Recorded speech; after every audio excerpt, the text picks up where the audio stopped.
You've got your new Wildsyde e-bike. Now, let's help you assemble it.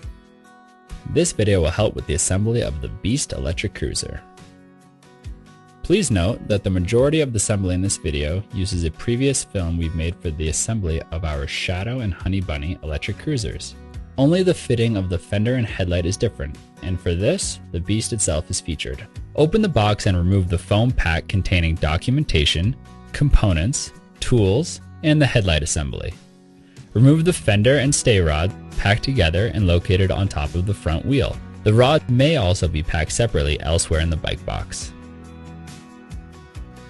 Here are the items you should find: welcome letter, unpacking and assembly instructions, quick start guide, manual, quick release skewer, fender and fender stay rod, headlight, pedals, battery compartment keys, battery charger unit and AC cable, and bell.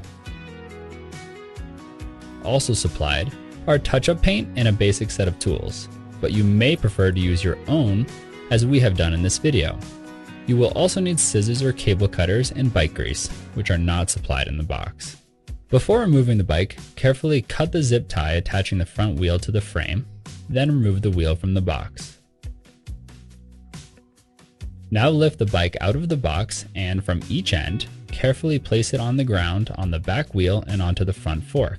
Removing all packaging, carefully cutting away tape and zip ties. Be extra careful not to accidentally cut through bike cables or into other components. Now we're going to fit the handlebars to the stem. Remove the clamp by undoing the bolts with a 4mm hex key.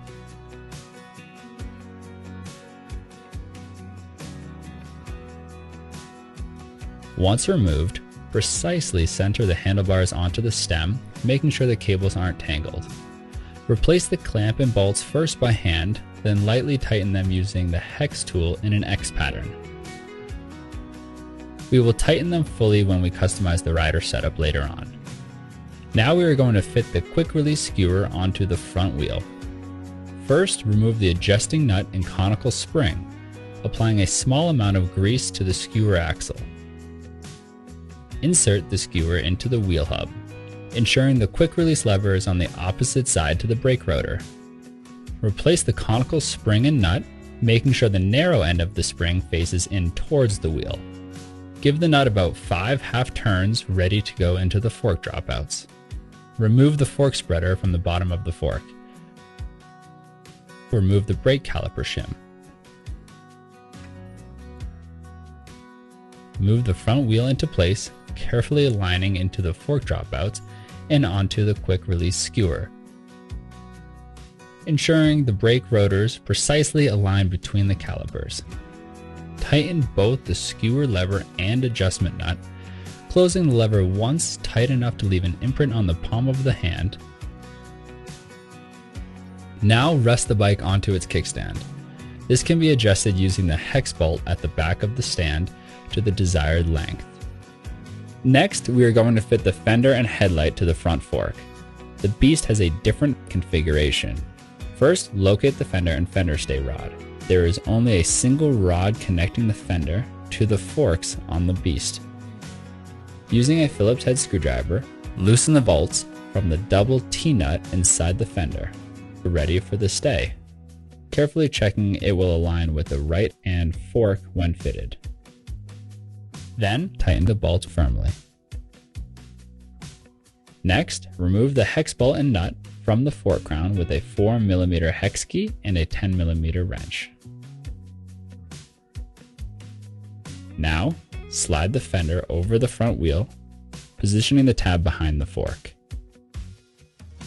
Then, fit the headlight, feeding the bolt through everything including the washer, into the headlight bracket, fork crown and fender tab, through the other washer, and finally into the lock nut, tightening firmly.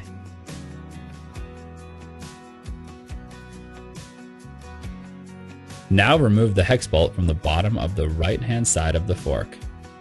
Then replace the bolt through the stay hole and thread into the fork, tightening firmly. Next, locate the small headlight cable, carefully studying the connection ports.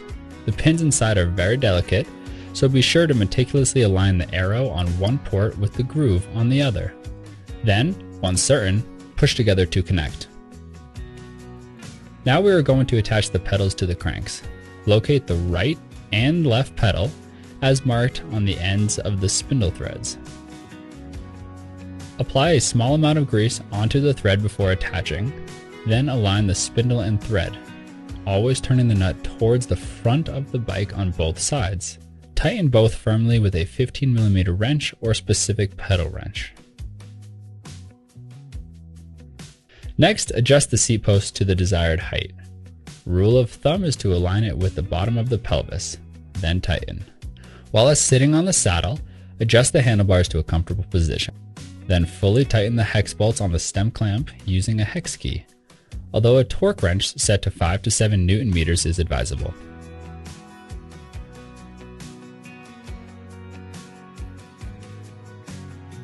Also tighten the hex bolt located underneath the stem, designed for fine adjustment. It is also recommended at this point to fully tighten the headlight nut and bolt using 13 and 14mm wrenches respectively. Tilt the headlight down to illuminate the roadway and tighten securely until there is no movement at all. The very last thing to fit is the bell, positioned to the left-hand side of the handlebars with the bell lever just above PAS buttons.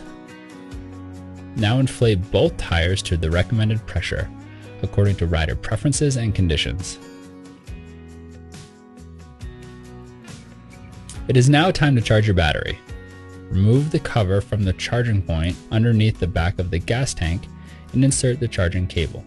Plug AC into the socket to begin charging. Once plugged in, the charging unit indicator light will turn from green to red as soon as charging begins.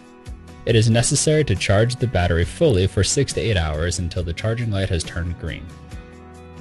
That's it. Now watch the quick start guide video to get to know the controls and functions of your Wildsyde e-bike.